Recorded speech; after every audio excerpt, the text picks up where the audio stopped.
Kau sudah tidak punya apa-apa lagi di rumah ini, Tiara. Angkat kakimu sekarang. Plak. Surat cerai itu dilempar tepat ke wajahku, disusul tawa puas ibu mertuaku yang sengaja mengusirku sebatang kara di bawah guyuran hujan deras demi pelakor kaya raya. Mereka mengira aku hanyalah menantu miskin yang menumpang hidup. Tapi, tepat 12 jam kemudian, tit, suara patwal. Aku kembali dengan 3 mobil polisi dan Alphard hitam untuk menyeret mereka keluar dari rumah mewah yang ternyata adalah milikku sepenuhnya. Namaku Tiara. Selama 3 tahun terakhir, aku mengira bahwa pengorbanan, kesabaran, dan ketulusan adalah fondasi utama untuk membangun sebuah rumah tangga yang bahagia. Aku rela menanggalkan semua kemewahan masa laluku, menyembunyikan identitas asliku, dan hidup dalam kesederhanaan yang amat sangat demi menjaga harga diri lelaki yang kupilih sebagai suamiku, Doni. Aku selalu percaya bahwa cinta yang tulus tidak butuh pameran harta. Namun, malam ini, di ruang tamu rumah yang selama ini kurawat dengan penuh kasih sayang, seluruh duniaku runtuh berkeping-keping. Bukan karena gempa, melainkan karena selembar kertas putih yang dilemparkan dengan begitu kasar ke atas meja kaca tepat di hadapanku. Plak! Suara hantaman map plastik itu menggema di ruangan yang sunyi, memecah keheningan malam yang dingin. Aku tersentak, menghentikan jemariku yang baru saja selesai, melipat pakaian kerja milik Doni. Aku mendongak, menatap wajah suamiku yang berdiri tegap di depan meja. Tidak ada lagi tatapan hangat yang dulu membuatku jatuh cinta. Yang ada hanyalah sepasang mata yang dingin, asing, dan dipenuhi oleh keangkuhan yang luar biasa. Di sampingnya, berdiri ibu mertuaku, Bu Ratih. Wanita parubaya itu melipat kedua tangannya di dada. Dagunya terangkat tinggi dengan senyuman sinis yang terukir jelas di wajahnya yang penuh bedak tebal. "Apa ini, Mas?" tanyaku dengan suara yang bergetar, mencoba menahan sesak yang tiba-tiba menghimpit dadaku. "Jangan berlagak bodoh, Tiara. Baca sendiri. Itu adalah surat gugatan cerai," jawab Doni dengan nada suara yang begitu dingin, seolah-olah dia sedang berbicara dengan seorang musuh, bukan dengan istri yang telah mendampinginya dari bawah. "Hari ini, aku resmi menceraikanmu secara agama. Dan besok pengacaraku akan mendaftarkan gugatan ini ke pengadilan agama. Aku sudah lelah hidup dengan wanita tidak berguna sepertimu. Bagai disambar petir di siang bolong, jantungku serasa berhenti berdetak. Surat cerai? Setelah semua yang kulakukan. Setelah aku rela bangun sebelum subuh untuk menyiapkan keperluannya, mencuci pakaiannya dengan tangan demi menghemat listrik seperti yang selalu dituntut ibunya, dan menahan lapar agar dia bisa tampil rapi di kantornya, belum sempat aku mencerna rasa sakit itu, Bu Ratih melangkah maju. Langkah kakinya yang berat sengaja dihentak-hentak, seolah ingin menegaskan kekuasaannya di rumah ini. Dia menatapku dari ujung kepala hingga ujung kaki dengan pandangan meremehkan, memandang daster lusuh yang kukenakan dengan raut wajah jijik. "Kau sudah tidak punya apa-apa lagi di rumah ini, Tiara. Angkat kakimu sekarang," bentak Bu Ratih dengan suara melengking yang memekakkan telinga. "Sadar diri dong. 3 tahun kamu menumpang hidup di sini. Cuma jadi beban finansial buat anakku. Doni itu sekarang sudah jadi manajer sukses. Masa depannya cerah. Sedangkan kamu cuman wanita miskin, yatim piatu, yang tidak punya latar belakang apa-apa. Kamu tidak pantas mendampingi Doni di puncak kesuksesannya." Air mataku perlahan luruh, membasahi pipi. Rasa sakitnya begitu menghujam, namun di sela-sela rasa sakit itu, ada sesuatu yang aneh mulai bergejolak di dalam dadaku. Ada rasa hangat yang perlahan membakar sisa-sisa kesedihanku. Rasa itu adalah kekecewaan yang teramat dalam yang berubah menjadi kemarahan yang dingin. Aku menatap Doni, mencari sisa-sisa hati nurani di matanya. "Mas, apa kamu lupa siapa yang menemanimu saat kamu hampir dipecat 2 tahun lalu? Apa kamu lupa siapa yang menyemangatimu saat kamu depresi karena proyekmu gagal?" Tanyaku, lirih namun tajam. Doni mendengus remeh, memalingkan wajahnya seolah muak melihat air mataku. "Itu dulu, Tiara. Sekarang standarku sudah berubah. Aku butuh wanita yang setara, wanita yang bisa menaikkan prestis dan status sosialku, bukan wanita rumahan yang cuma tahu cara membersihkan lantai. Tolong, sadarlah. Hubungan kita sudah selesai. Bu Ratih kembali menimpali.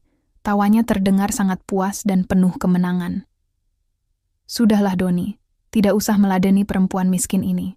Dia cuma mau mengemis belas kasihanmu agar bisa tetap tinggal di rumah mewah ini. Hei Tiara, dengar ya. Rumah megah ini, perabotan mahal ini, semuanya adalah hasil keringat anakku. Kamu tidak punya hak sepeser pun atas tempat ini. Jadi, kemasi barang-barang burukmu itu, dan pergi dari sini sebelum aku memanggil satpam untuk menyeretmu keluar. Aku menarik napas dalam-dalam, membiarkan udara dingin malam memenuhi paru-paruku. Aku menghapus air mata di pipiku dengan punggung tangan. Aku tidak boleh terlihat lemah di depan dua manusia tamak ini. Mereka mengira aku hancur. Mereka mengira aku tersungkur karena kehilangan segalanya. Mereka benar-benar tidak tahu siapa yang sedang mereka hadapi saat ini.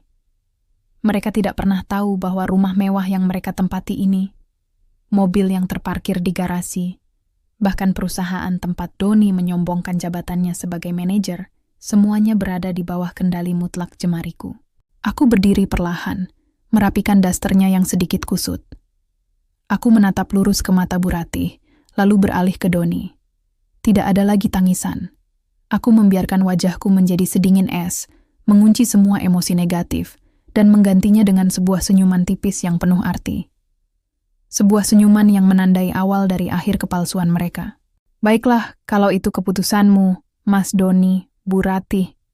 Ucapku dengan suara yang teramat tenang, bahkan terlalu tenang hingga membuat Doni sempat mengerutkan dahinya, tampak sedikit bingung dengan reaksiku yang tidak histeris. Aku akan pergi dari sini, tapi ingat satu hal. Pastikan kalian menikmati setiap detik kenyamanan di rumah ini malam ini. Karena besok, kalian akan merindukan momen ini seumur hidup kalian. Bu Ratih mencibir mendengar ucapanku, menganggapnya hanya sebagai bualan wanita yang sedang frustrasi karena dicampakan.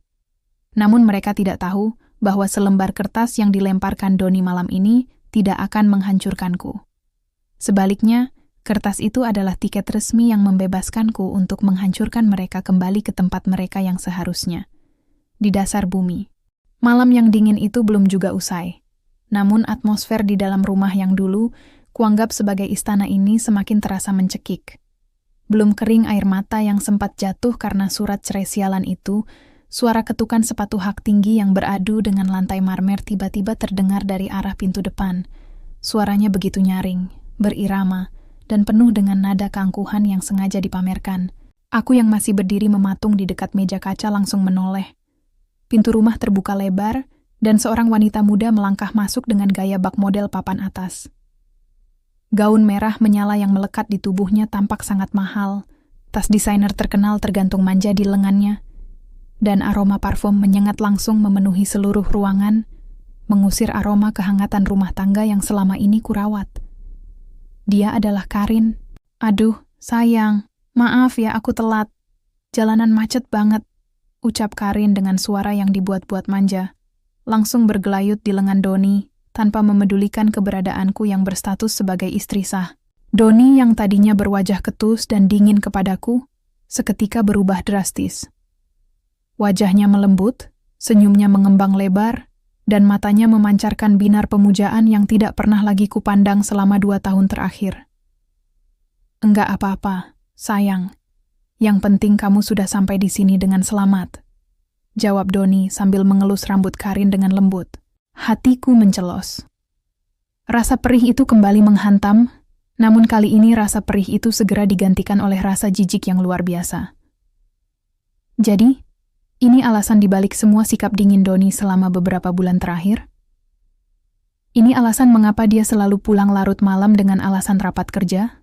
Ibu mertuaku, Bu Ratih, langsung berhamburan menyambut Karin seolah-olah wanita itu adalah seorang putri raja yang membawa bertonton emas. Dia menggenggam tangan Karin dengan sangat erat. Wajahnya berbinar-binar penuh kepalsuan yang menjijikan. Ya ampun Karin sayang, kamu cantik sekali malam ini. Lihat ini Doni, wanita seperti inilah yang pantas mendampingimu, Modis, berkelas dan auranya itu loh, aura orang kaya. Puji Bu Ratih setengah berteriak, sengaja mengeraskan suaranya agar telingaku kepanasan. Dia kemudian menoleh ke arahku dengan pandangan menghina. Beda jauh sama perempuan di sebelah sana itu. Sudah miskin, penampilannya cuma modal daster robek. Bikin malu kalau diajak ke pesta kantor. Karin melirikku dari ujung kepala hingga ujung kaki, lalu menutup mulutnya sambil terkekeh pelan, seolah-olah melihat seonggok sampah yang mengotori pemandangan indahnya. Oh, jadi ini yang namanya Tiara, Tante. Kasihan ya, dandanannya kok mirip asisten rumah tangga di rumah ibuku. Doni, kok kamu dulu bisa tahan sih hidup bertahun-tahun sama perempuan udik kayak gini? Dulu aku khilaf, Karin. Makanya sekarang, aku mau memperbaiki masa depanku bersamamu.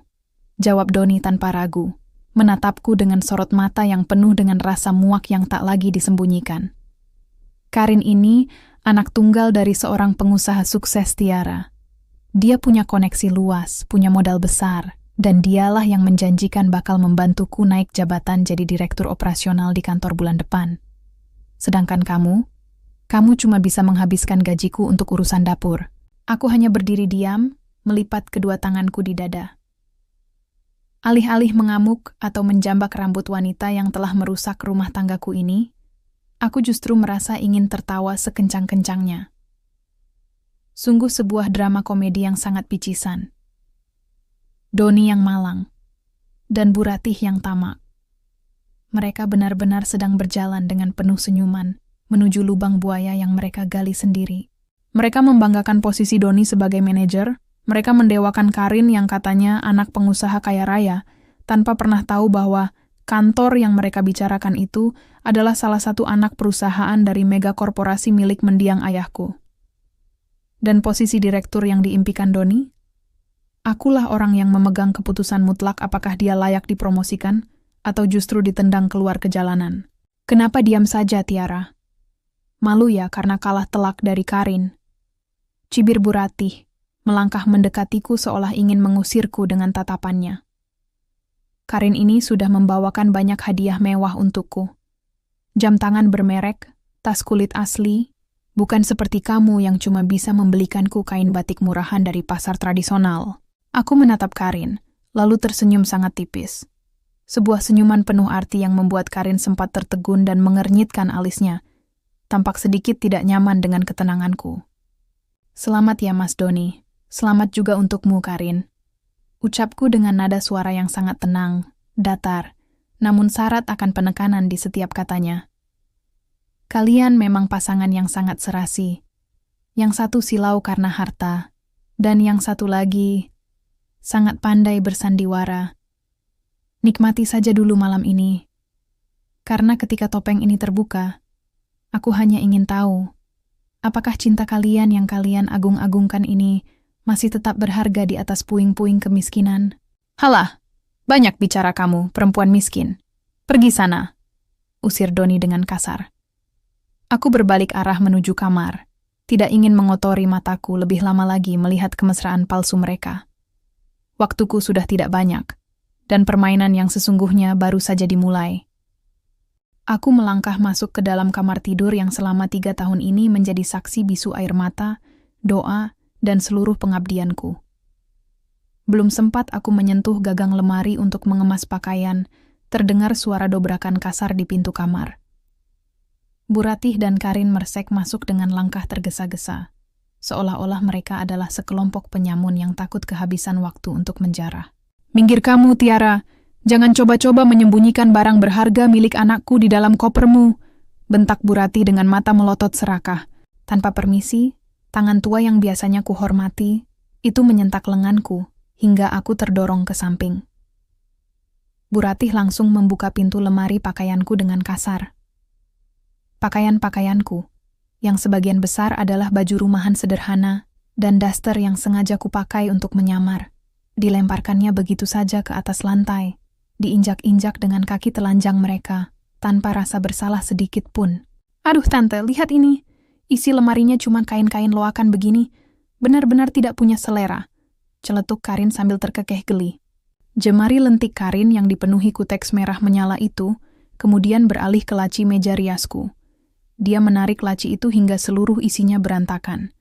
Matanya seketika berbinar saat menemukan sebuah kotak beludru kecil berwarna hitam di sudut laci.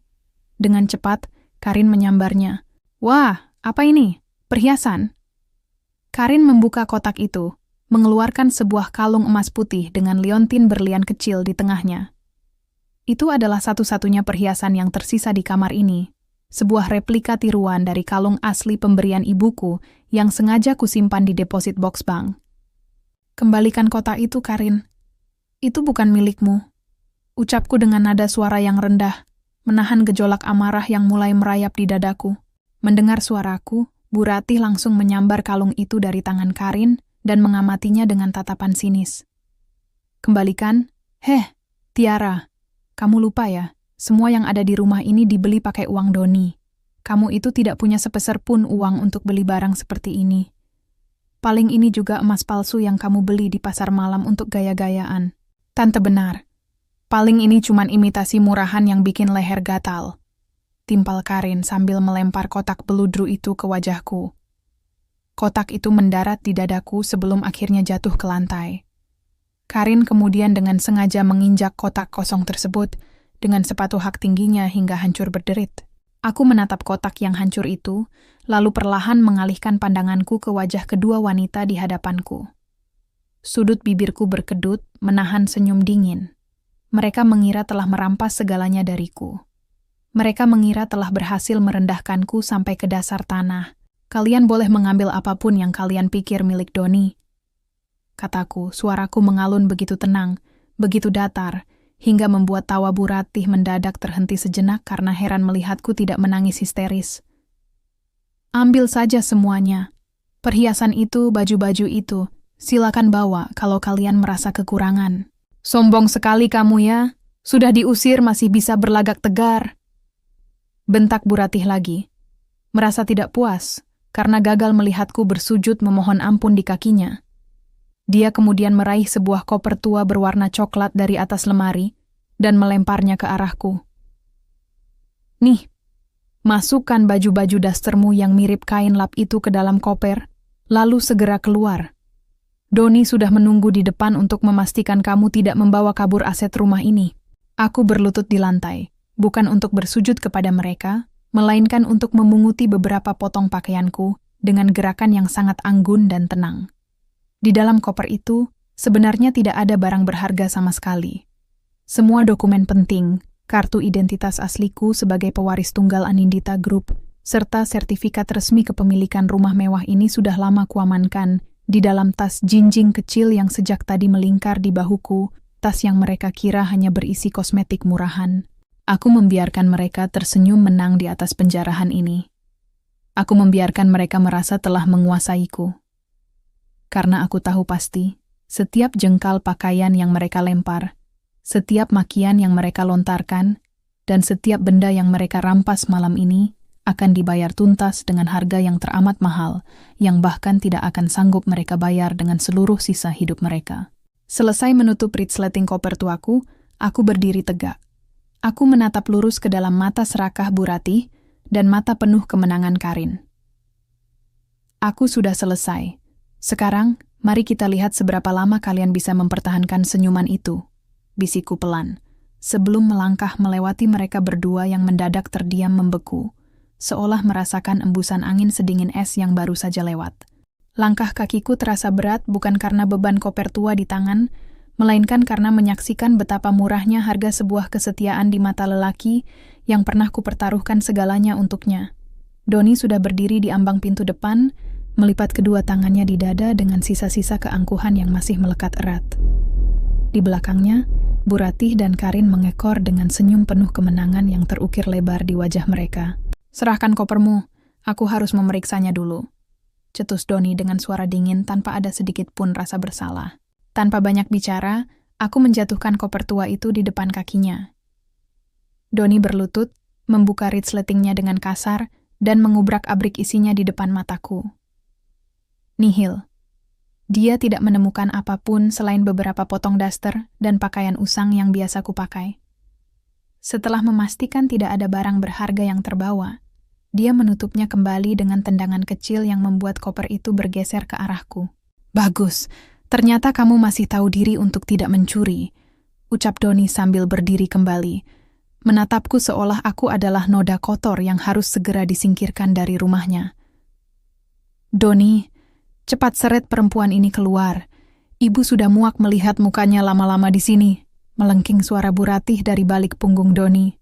Doni melangkah maju, mencengkeram lenganku dengan kasar, lalu menarikku paksa keluar melewati pintu. Cengkeramannya begitu kuat hingga menyisakan rasa perih di kulitku, namun rasa perih itu tidak ada apa-apanya dibanding rasa muak yang menjalar di sekujur tubuhku. Dia menyeretku menyusuri halaman rumah, membuka pintu pagar besi yang tinggi, dan mengempaskanku ke atas trotoar jalanan. Tepat di saat tubuhku terjerembab di atas aspal yang dingin, langit seolah bersekongkol dengan takdir. Petir menyambar menggelegar di atas kepala, dan sedetik kemudian, hujan deras langsung tumpah membasahi bumi. Dalam sekejap, seluruh tubuhku basah kuyup. Air hujan yang dingin menusuk tulang, mengalir melewati wajahku, bercampur dengan sisa air mata yang sempat menggenang di sudut mataku. Ingat, Tiara, jangan pernah mengemis untuk kembali ke rumah ini lagi. Mulai malam ini, kita tidak ada hubungan apa-apa lagi. Teriak Doni di sela-sela gemuruh suara hujan. Di balik pagar, beberapa tetangga kompleks yang penasaran mulai mengintip dari balik jendela rumah mereka. Melihat ada tontonan gratis, Bu Ratih sengaja melangkah maju ke dekat pagar, berteriak sekencang-kencangnya agar seluruh kompleks mendengar fitnahannya. Lihat ini semuanya. Ini contoh istri yang tidak tahu diri. Sudah miskin, mandul, cuman bisa menumpang hidup dan menghabiskan uang anakku. Akhirnya kena batunya sendiri malam ini. Teriak Bu Ratih dengan wajah yang memerah penuh kebencian. Karin berdiri di samping Bu Ratih, memayungi wanita tua itu sambil tertawa mengejek ke arahku yang terduduk lesu di atas aspal. Doni kemudian menarik pintu pagar besi itu dengan hentakan keras. Brak! Pagar besi itu tertutup rapat, bergembok, memisahkanku dari rumah mewah yang selama ini kurawat dengan keringatku sendiri. Mereka bertiga berbalik, berjalan santai masuk ke dalam rumah, meninggalkan aku sebatang kara di bawah guyuran hujan yang semakin lebat. Aku perlahan bangkit berdiri. Aku memegang koper tuaku yang kini basah kuyup. Aku menyeka rambutku yang menempel di dahi, lalu mendongak menatap langit malam yang gelap. Anehnya, rasa sakit yang tadi menghimpit dadaku perlahan-lahan menguap, hanyut bersama aliran air hujan yang membasahi bumi. Air hujan ini tidak membuatku merasa malang. Air hujan ini justru terasa seperti pembilas, membersihkan seluruh sisa-sisa kebodohanku selama 3 tahun terakhir. Aku merogoh tas jinjing kecil di bahuku yang kedap air. Aku mengeluarkan sebuah ponsel pintar yang selama ini kusembunyikan di dalam kompartemen rahasia, ponsel khusus yang hanya berisi kontak orang-orang penting dari masa laluku. Layarnya menyala, memantulkan cahaya di tengah kegelapan malam. Aku menyentuh tombol panggil pada satu-satunya nomor yang paling sering menghubungiku, namun selalu kuabaikan demi menjaga ego Doni. Setelah 3 kali nada dering, panggilan itu tersambung. Halo, Nona Tiara? Ya Tuhan, akhirnya Anda menghubungi saya. Ada apa, Nona? Suara panik namun penuh hormat dari asisten pribasiku, Rendra, terdengar jelas di seberang telepon. Aku menatap ke arah jendela lantai 2 rumah mewah di hadapanku, tempat di mana lampu kamar utama baru saja dinyalakan oleh Doni dan Karin. Sudut bibirku terangkat, membentuk sebuah senyuman yang teramat dingin dan tajam. Tangisanku sudah habis ditelan hujan. Sekarang, saatnya badai yang sesungguhnya datang menghampiri mereka. Rendra, ucapku, suaraku terdengar begitu tegas dan berwibawa, sangat jauh dari sosok Tiara yang lemah lembut beberapa menit yang lalu. Aktifkan rencana pembersihan. Hubungi tim hukum keluarga Anindita. Aku ingin semua aset atas namaku yang dinikmati oleh Doni dan ibunya dicabut tanpa sisa sebelum matahari terbit besok pagi. Baik, Nona Tiara. Segala sesuatunya akan langsung kami laksanakan malam ini juga. Apakah ada instruksi tambahan? Suara Rendra di seberang telepon terdengar begitu mantap, tak sedikit pun mempertanyakan keputusanku. Dia adalah asisten setia yang telah mendampingi ayahku selama puluhan tahun, dan dia tahu betul bahwa jika aku sudah bersuara seperti ini, artinya singa yang sedang tertidur telah terusik. Aku berjalan menjauh dari pagar rumah terkutuk itu, membiarkan langkah kakiku dipandu oleh lampu-lampu jalan yang temaram. Blokir semua kartu kredit tambahan yang terhubung dengan rekening utamaku, yang selama ini dipegang oleh Doni. Batalkan status pinjaman tanpa bunga atas rumah yang mereka tempati saat ini. Dan instruksikan pengacara keluarga untuk menyiapkan surat pengosongan aset besok pagi. Dan satu lagi, Rendra. Aku jeda sejenak, menatap bayangan diriku di spion sebuah mobil yang terparkir. Wajahku basah, tetapi mataku menyala. Hubungi jajaran direksi Anindita Group. Tahan semua laporan keuangan dan rencana promosi jabatan di anak perusahaan tempat Doni bekerja. Dimengerti, Nona. Kereta eksekusi sudah mulai berjalan. Di mana posisi Anda sekarang? Saya akan mengirimkan mobil untuk menjemput Anda, tanya Rendra penuh kekhawatiran. Tidak usah, Rendra. Aku akan menginap di hotel terdekat malam ini.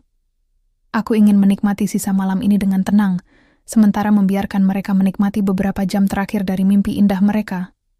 Jawabku dingin sebelum memutus obrolan. Aku melangkah menuju sebuah hotel bintang 5 yang terletak beberapa blok dari kompleks perumahan tersebut.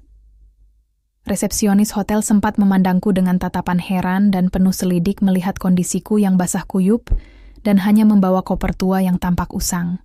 Namun, tatapan meremehkan itu seketika sirna berganti tunduk hormat yang luar biasa ketika aku mengeluarkan kartu debit prioritas berwarna hitam legam bertuliskan Anindita Eksekutif dari dalam tas jinjingku. Hanya dalam waktu 10 menit, aku sudah berada di dalam kamar presidential suite yang sangat mewah. Kamar mandi yang hangat dan kasur empuk berbalut kain sutra menyambutku. Aku melepaskan daster basahku, mencuci seluruh kotoran dan kenangan buruk yang melekat pada tubuhku di bawah pancuran air hangat, lalu mengenakan jubah mandi putih yang bersih. Aku berdiri di dekat jendela kaca besar yang menghadap langsung ke arah lanskap kota. Di kejauhan, di antara gemerlap lampu kota, aku tahu persis di mana posisi rumah yang baru saja mengusirku. 3 tahun lalu, aku memilih menyembunyikan semua kemewahan ini.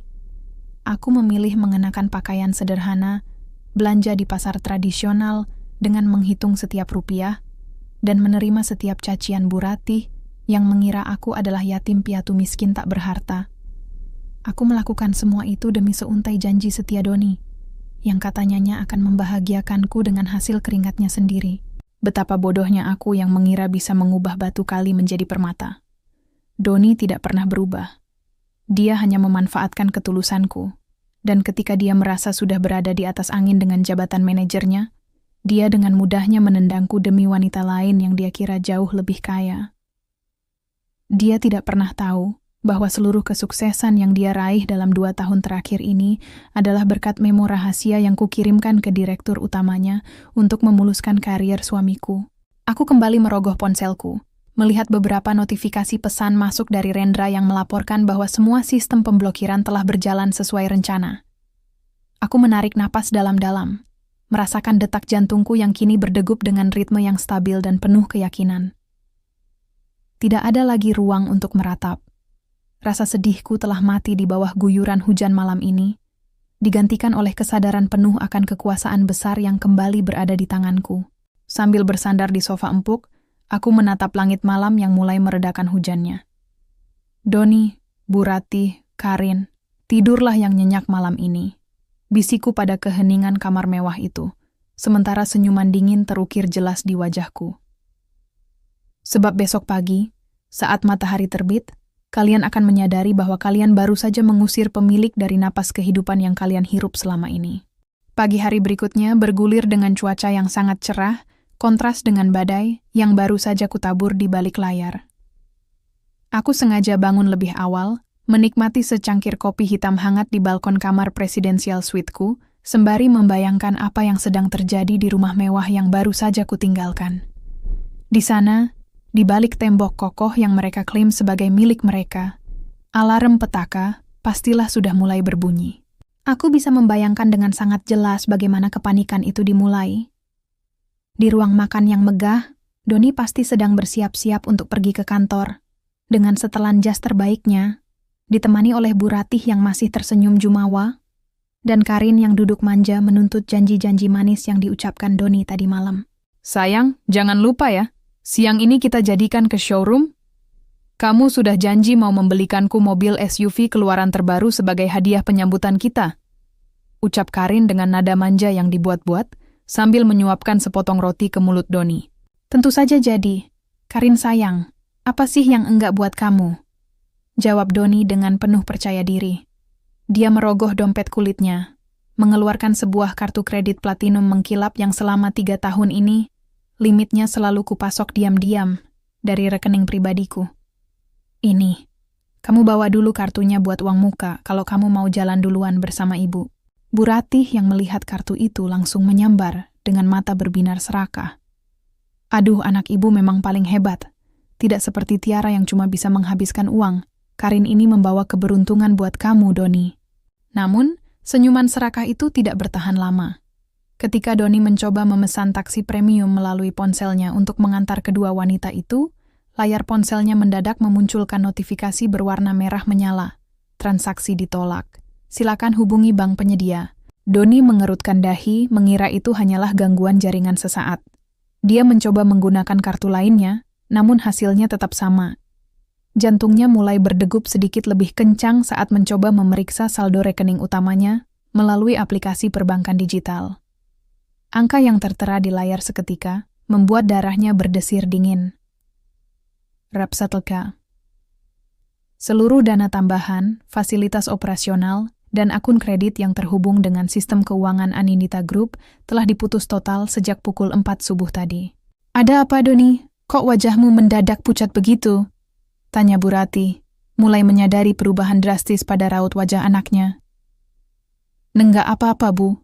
Mungkin cuman error dari bank pusat, jawab Doni terbata-bata, mencoba menenangkan dirinya sendiri meski keringat dingin mulai bercucuran di pelipisnya. Belum sempat dia menyimpan kembali ponselnya. Sebuah panggilan telepon masuk dari nomor kantornya. Itu adalah panggilan dari Direktur Keuangan anak perusahaan tempatnya bekerja. Doni bergegas mengangkatnya, berharap mendapat kabar baik tentang promosi jabatannya. Halo Pak, selamat pagi. Doni, apa yang kamu lakukan? Suara bentakan di seberang telepon langsung memotong ucapan Doni dengan sangat keras. Bahkan saking kerasnya hingga bisa terdengar oleh Bu Ratih dan Karin yang duduk di dekatnya. Seluruh pengajuan dana proyekmu ditolak oleh jajaran direksi pusat. Bukan cuma itu, gaji dan bonusmu bulan ini ditahan karena ada instruksi langsung dari pemilik saham, mayoritas Anindita Group, untuk mengaudit ulang seluruh laporan keuangan yang pernah kamu buat. Kamu dalam masalah besar, Doni. Apa? Tapi Pak, bagaimana dengan promosi jabatan saya sebagai direktur operasional bulan depan? Itu sudah disetujui, kan? Tanya Doni dengan suara yang gemetar hebat. Genggaman tangannya pada ponsel mengerat, hingga buku-buku jarinya memutih. Promosi apa? Jangan mimpi kamu. Jangankan jadi direktur, posisi manajermu sekarang saja sedang di ujung tanduk. Bersiap-siaplah, tim auditor pusat dan tim hukum akan datang memeriksa tokomu pagi ini. Bip. Telepon diputus secara sepihak. Doni mematung. Ponselnya perlahan merosot dari telinganya. Wajahnya yang tadinya penuh keangkuhan kini tampak kosong, pucat pasi seperti mayat. Mimpi indahnya untuk naik ke puncak kastil mendadak hancur berantakan menjadi serpihan tajam yang siap menusuk dirinya sendiri. Karin yang menyadari ada yang tidak beres, langsung menarik lengannya dengan ketus. Doni, apa-apaan ini? Jadi mobil baruku bagaimana? Kamu jangan bilang kalau kamu sebetulnya tidak punya uang ya. Aku, yang sedang menyaksikan laporan langsung pergerakan saham dan pemblokiran aset dari layar gawai di kamar hotelku, hanya bisa menyesap kopiku dengan perlahan. Ini baru permulaan, Doni. Ini baru kerikil kecil yang kujatuhkan di atas istana pasir yang kamu banggakan. Bersiaplah, karena sebentar lagi, pemilik asli dari semua kemewahanmu akan datang untuk meruntuhkan sisanya hingga tak berbekas. Tepat pukul 10 pagi, matahari bersinar terik di atas aspal kompleks perumahan elit yang semalam menjadi saksi pengusiranku. Sebuah mobil Alphard hitam dengan kaca segelap malam bergerak pelan membelah jalanan, dikawal ketat oleh 2 mobil patwal polisi di depan dan belakangnya. Sirene yang meraung sengit seketika memecah keheningan kompleks, memaksa para tetangga keluar ke beranda rumah mereka dengan tatapan penasaran. Di dalam mobil itu, aku duduk dengan anggun. Daster lusuhku semalam telah berganti dengan setelan blazer formal berwarna hitam pekat rancangan desainer ternama, dipadukan dengan kacamata hitam dan sepatu hak tinggi yang mengetuk pelan lantai mobil. Di sampingku, Rendra dan 3 orang pengacara senior dari Anindita Group duduk dengan berkas-berkas hukum yang tebal di pangkuan mereka. Semua berkas penyitaan dan pembatalan hak guna bangunan sudah ditandatangani oleh pengadilan, Nona Tiara. Polisi juga sudah siap mengamankan lokasi jika terjadi perlawanan. Lapor Rendra dengan suara baritonnya yang tenang namun penuh wibawa. Aku hanya mengangguk pelan, menatap keluar jendela. Mobil kami berhenti tepat di depan gerbang rumah mewah yang semalam pintunya ditutup rapat di depan wajahku. Di dalam rumah, suara sirene patwal rupanya telah membuat penghuninya gempar. Dari balik kaca mobil, aku bisa melihat Bu Rati bergegas keluar ke halaman dengan wajah panik, disusul oleh Doni yang bajunya tampak kusut dan Karin yang wajahnya ditekuk masam. Mereka bertiga berdiri di balik pagar besi, celingukan dengan raut penuh ketakutan, mengira bahwa polisi datang karena urusan audit keuangan kantor Doni yang kacau subuh tadi. Bu Rati, dengan sifat sok tahunya yang mendarat di ubun-ubun, mencoba memberanikan diri mendekati pagar. Dia mengira bahwa mobil mewah ini adalah milik kolega bisnis penting atau mungkin keluarga Karin yang kaya raya yang datang untuk menyelamatkan mereka. Dengan senyum yang dipaksakan melebar, dia membuka gembok pagar yang semalam digunakannya untuk mengunciku di luar. Doni, lihat. Itu pasti mobil pejabat atau investor kaya. Cepat rapikan bajumu, mungkin mereka mau membantumu lepas dari masalah kantor. Bisik Bu Rati setengah mendesak, matanya berbinar serakah menatap logo Alphard di depan matanya. 2 petugas polisi berseragam lengkap, turun terlebih dahulu dari mobil pengawal, langsung berdiri tegap mengamankan sisi kanan dan kiri pintu tengah Alphard. Suasana mendadak menjadi begitu menegangkan, begitu sunyi hingga hanya terdengar suara deru mesin mobil. Pintu geser otomatis mobil Alphard perlahan terbuka. Kaki kananku, yang dibalut sepatu hak tinggi hitam mengkilap, melangkah turun terlebih dahulu dan menapak dengan mantap di atas aspal. Aku melepas kacamata hitamku perlahan, mendongak, lalu menatap langsung ke arah 3 pasang mata yang berdiri membeku di depan pagar. Bagai melihat hantu di siang bolong, wajah Bu Rati seketika berubah pucat pasi. Mulutnya menganga lebar, tangannya yang memegang pagar besi bergetar hebat. Di sampingnya, Doni terperanjat mundur 1 langkah, matanya melotot seolah tidak mempercayai apa yang sedang dilihat oleh retinanya sendiri. Karin pun tak kalah syok. Dia menatapku dari atas sampai bawah dengan tubuh yang mendadak kaku. Tiara! Pekik Doni. Suaranya tercekat di tenggorokan, melengking sumbang di udara pagi. Kenapa? Kenapa kamu bisa turun dari mobil itu? Pakaian apa yang kamu pakai? Aku melangkah maju dengan gerakan yang teramat anggun, membiarkan bunyi sepatuku menggema di antara keheningan yang mencekam itu. Rendra dan barisan pengacara serta polisi berjalan mengekor di belakangku, membentuk barisan pengawal yang tampak begitu mengintimidasi. Aku berhenti tepat 1 meter di depan Doni dan ibunya. Aku menatap mereka dengan pandangan mata yang teramat dingin, hambar, tanpa ada lagi sisa-sisa kehangatan seorang istri yang dulu selalu memandang mereka dengan penuh kepatuhan. Selamat pagi, Mas Doni, Bu Rati, ucapku, suaraku mengalir begitu tenang, namun tajam menghujam, sanggup membuat bulu kuduk mereka berdiri seketika. Bagaimana tidur kalian semalam? Nyenyak kan? Karena seperti yang kukatakan semalam, aku datang kembali untuk menjemput apa yang menjadi milikku. Bu Ratih adalah orang pertama yang berhasil menguasai keterkejutannya, meski bibirnya masih bergetar hebat. Dia melangkah maju dengan wajah yang dipaksakan untuk kembali mengeras, mencoba menutupi rasa takut yang mulai menjalar di matanya. Hei Tiara, jangan berlagak kamu ya.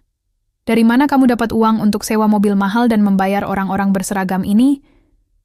Teriak Bu Rati, suaranya melengking tinggi, mencoba meyakinkan dirinya sendiri bahwa ini semua hanyalah gertakan sambal. Mau pamer apa kamu, perempuan miskin? Kamu pikir dengan datang bergaya seperti ini, anakku Doni bakal iba dan mau menerimamu kembali setelah diusir semalam? Sadar diri, kamu itu cuma numpang di sini. Aku tidak membalas makian itu dengan kemarahan. Aku justru mengulas sebuah senyuman tipis. Senyuman yang syarat akan rasa kasihan melihat kebodohan yang sudah mendarat di ubun-ubun wanita tua di hadapanku ini. Aku memberikan isyarat kecil dengan jentikan jariku kepada Rendra. Dengan sigap, Rendra melangkah maju, membuka map kulit hitam yang dibawanya, dan mengeluarkan beberapa lembar dokumen tebal berstempel resmi dari Badan Pertanahan dan Pengadilan. Rendra menatap Bu Ratih dan Doni dengan pandangan dingin sebelum membacakan isinya dengan suara bariton yang menggelegar ke seluruh halaman. Berdasarkan surat keputusan Pengadilan Negeri nomor 405 dan akta hak milik yang tercatat resmi di Badan Pertanahan Nasional, kami menyatakan bahwa tanah seluas 800 meter persegi beserta bangunan rumah mewah di atasnya ini adalah milik mutlak atas nama Tiara Anindita. Suara Rendra terdengar begitu tegas tanpa ragu. Rumah ini dibeli tunai oleh keluarga besar Anindita sebagai hadiah ulang tahun Nona Tiara 3 tahun lalu. Dan per hari ini, status hak guna bangunan cuma-cuma yang diberikan kepada saudara Doni resmi dicabut.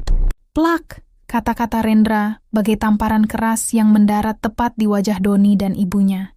Enggak mungkin. Ini pasti palsu. Kamu pasti memalsukan dokumen ini, Tiara. Teriak Doni dengan suara yang mendadak pecah. Tubuhnya gemetar hebat. Tangannya merebut kertas-kertas itu dari tangan Rendra dengan rakus. Matanya bergerak liar membaca baris demi baris kalimat di atas kertas tersebut. Wajah Doni yang tadinya pucat kini berubah menjadi seputih kertas. Di sana tertera tanda tangan aslinya di lembar perjanjian pranikah yang pernah dia tanda tangani tanpa membaca detailnya dulu, yang menyatakan bahwa dia tidak memiliki hak sepeser pun atas harta bawaan istri. Dan yang paling membuatnya hancur, logo besar yang tercetak di sudut atas kertas itu adalah logo Anindita Group, mega korporasi yang memayungi anak perusahaan tempat dia menyombongkan jabatannya sebagai manajer. Bukan cuma rumah ini, Mas Doni, ucapku, melangkah satu jangkah lebih dekat, menatap lurus ke dalam matanya yang kini dipenuhi kengerian yang luar biasa. Perusahaan tempat kamu bekerja, mobil dinas yang kamu pakai untuk menjemput selingkuhanmu, bahkan seluruh fasilitas kartu kredit yang kamu pamerkan ke ibumu selama 3 tahun ini. Semuanya berasal dari aliran danaku. Aku sengaja meminta direktur utamamu untuk melancarkan kariermu, karena dulu aku mengira kamu lelaki yang tulus. Tapi ternyata, kamu cuma parasit yang silau karena harta. Tiara, kamu anak pemilik Anindita Group? Suara Doni bergetar. Lututnya mendadak lemas hingga dia harus berpegangan pada tiang pagar agar tidak ambruk ke tanah. Bu Ratih yang mendengar hal itu langsung ternganga, tangannya membekap mulutnya sendiri. Seluruh keangkuhan, kesombongan, dan kata-kata makian yang dia lontarkan semalam mendadak tercekat di tenggorokannya, berubah menjadi rasa syok yang teramat besar yang menghantam jantungnya hingga dia merasa dunianya benar-benar telah kiamat. Keheningan yang mencekam kembali menyelimuti halaman rumah. Doni masih terpaku memandangi lembar dokumen di tangannya, sementara Bu Ratih mulai limbung dengan napas yang memburu. Namun, di tengah badai syok yang menghantam mantan suami dan mertuaku, sebuah pergerakan mencurigakan tertangkap oleh sudut mataku. Karin. Wanita yang semalam begitu anggun dengan gaun merahnya, kini perlahan-lahan mundur ke belakang, mencoba menyelinap menuju pintu pagar samping. Di lengannya, dia mendekap erat sebuah tas jinjing besar milik Bu Ratih. Tas yang kupahu betul berisi seluruh simpanan perhiasan dan sisa uang tunai yang mereka miliki. Mau pergi kemana, Karin? Suaraku mengalun pelan namun tajam, seketika menghentikan langkah kakinya. 2 petugas polisi yang berjaga di dekat pagar dengan cekatan langsung bergeser, menghadang jalan keluar Karin hingga wanita itu tersentak mundur dengan wajah panik. Pak polisi, lepasin saya. Saya nggak ada urusan ya sama masalah keluarga mereka. Saya cuma tamu di sini. Teriak Karin histeris, mencoba memberontak saat petugas meminta agar tas yang didekapnya diperiksa. Tunggu dulu, Pak. Rendra melangkah maju, memberikan isyarat kepada polisi untuk membuka tas tersebut. Ketika resletingnya ditarik, lusinan kotak perhiasan emas dan tumpukan uang tunai langsung menyembul keluar. Rendra kemudian menoleh ke arah Doni, lalu tersenyum tipis syarat akan penghinaan. Saudara Doni, sepertinya calon istri pilihan ibumu ini tidak sebersih yang kamu kira. Berdasarkan laporan intelijen keuangan perusahaan kami yang keluar subuh tadi, wanita bernama Karin ini bukanlah anak pengusaha kaya. Dia adalah seorang penipu yang saat ini terlilit utang judi online sebesar 2 miliar rupiah. Dan pagi ini, dia berniat melarikan diri bersama seluruh sisa harta ibumu setelah tahu rekeningmu diblokir. Bagai dihantam godam raksasa untuk kedua kalinya, Doni menatap Karin dengan tatapan tak percaya. Karin, kamu menipuku? Halah, miskin aja banyak tingkah. Lagian kalau kamu dipecat dan melarat, buat apa aku sama kamu? Teriak Karin sinis, beralih menunjukkan belang aslinya sebelum akhirnya digiring oleh petugas polisi masuk ke dalam mobil karena dugaan pencurian barang milik Bu Ratih. Menyadari bahwa segalanya telah hancur, jabatan, harta, rumah, hingga wanita idaman yang dipujanya, Doni langsung merangkak maju. Dia menjatuhkan dirinya tepat di depan ujung sepatuku, berlutut, dan mencoba meraih ujung blazerku dengan tangan yang gemetar hebat. Air mata penyesalan yang teramat lambat kini mengalir deras di pipinya yang pucat. Tiara. Maafkan aku, Tiara. Aku khilaf. Aku bodoh. Aku tidak tahu kalau kamu pemilik semua ini. Ratap Doni dengan suara parau, menangis histeris di bawah kakiku. Tolong kasih aku kesempatan kedua, Tiara. Aku masih mencintaimu. Kita bisa mulai lagi dari awal, kan? Tolong jangan pecat aku. Jangan usir aku dari rumah ini. Aku menarik kakiku mundur. Enggan membiarkan sejengkal pun, kulitku disentuh oleh lelaki yang semalam menyeretku ke bawah guyuran hujan. Aku menatapnya dari atas dengan pandangan kosong. Di saat yang sama, Bu Ratih yang menyaksikan anak laki-laki kebanggaannya mengemis di kakiku, langsung memegangi dadanya. Matanya mendelik ke atas, napasnya tersengal-sengal karena terlalu syok menyadari bahwa mereka kini tidak punya tempat tinggal dan harus membayar ganti rugi perusahaan senilai miliaran rupiah akibat ulah Doni. Rumahku, uangku. Gumam Bu Ratih pelan, sebelum akhirnya tubuh tuanya ambruk, jatuh pingsan di atas rumput halaman yang dulu selalu disombongkannya.